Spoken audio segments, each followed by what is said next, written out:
In this video, I am going to show you how to play Garry's Mod on PS5. First, it's important to note that Garry's Mod is not natively available on the PlayStation 5, as it is primarily a PC game. However, you can still enjoy similar experiences on your PS5 through alternatives.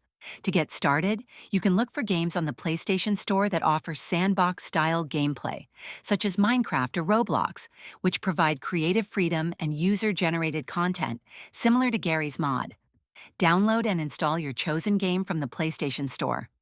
If you're looking for an experience closer to Garry's Mod, consider checking if there are any upcoming releases or updates that may include similar sandbox modes or community features on the PS5.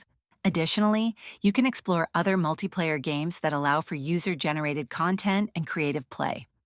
Once you have your game installed, launch it and start exploring the sandbox features, engaging with the community, and creating your own fun experiences. If this video helped you, please like and subscribe to the channel.